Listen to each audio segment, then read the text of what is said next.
welcome back to my channel. If you are a new subscriber, I want to say thank you for being part of this amazing great family. This is StellaZone. So today, what do I have? I'm going to be making fufu.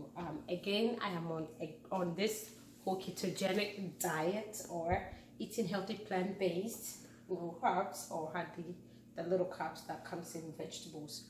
So today I'm going to be making eggplant fufu.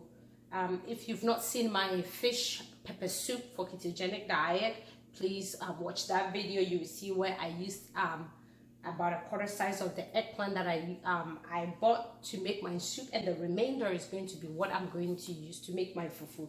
So I have my eggplant. I had it washed, peeled, and cut up. So now what I'm going to do is to make my fufu. You need your main ingredient. You can use cabbage as well, but I am using eggplant today. So I have my eggplant.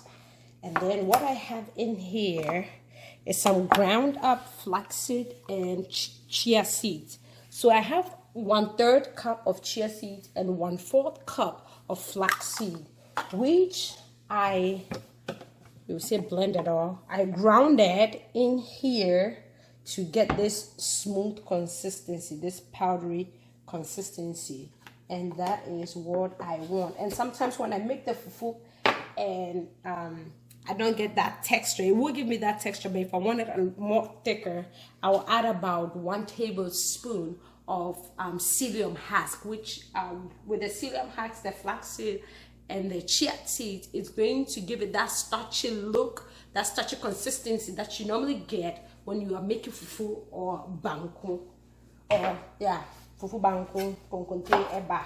So I'm just going to cut it into sizes, enough to small sizes, so that I can put it in the blender.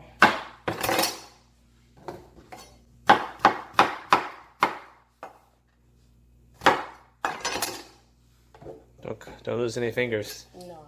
So this is all my eggplant. I'm adding about 1/4 cup of water in here. I'm going to close this and then blend it.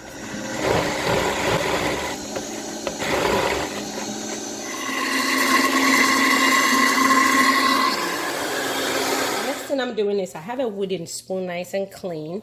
After blending my eggplant, I just put it in a pot that I'm going to make my fufu in. Put it on the stove. I start with high heat actually, and then I whip my way down.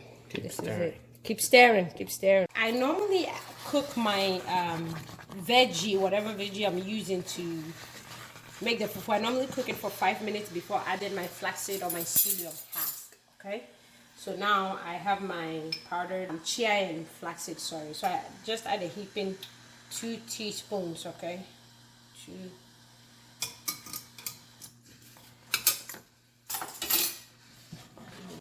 So this is fiber overload, okay? This is, so after adding what I'm going to do again to get that thicker consistency is I'm adding 1 tablespoon or a heaping tablespoon of Psyllium Husk. This is Psyllium Husk, sorry.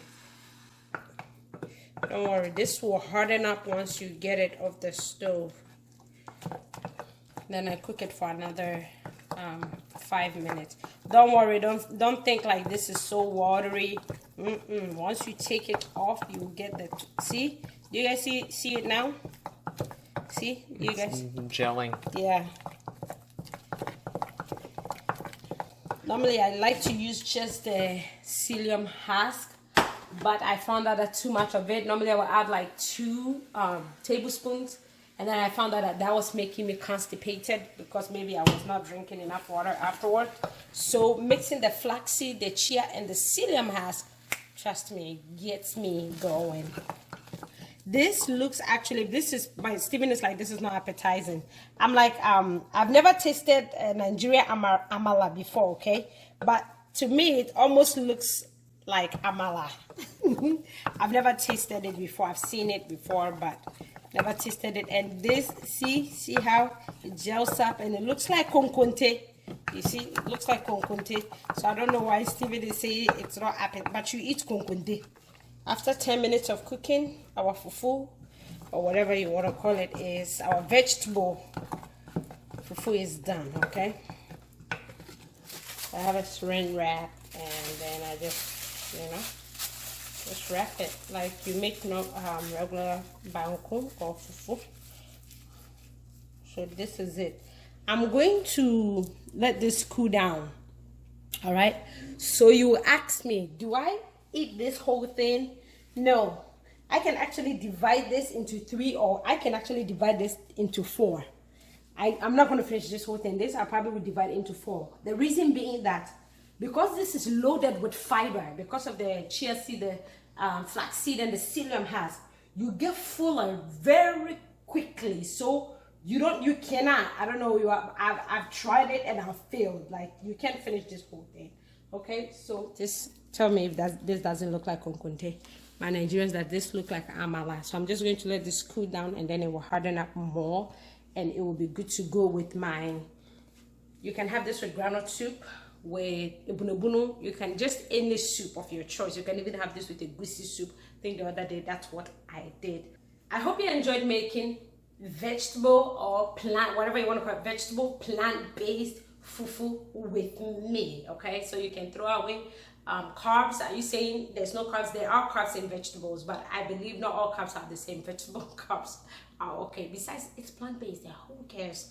So yeah, give these videos a thumbs up. If you've not subscribed to my channel, please hit the subscribe button and also the notification bell, so that when I upload a video, you'll be one of the first people to get a notification. Yes, let me know what you think. Or is there any vegetables we can use to make fufu again? Just leave your comment in the comment section until I come your way again with another mouth-watering recipe. Stay tuned. Have a blessed day. Remain in God. Bye-bye.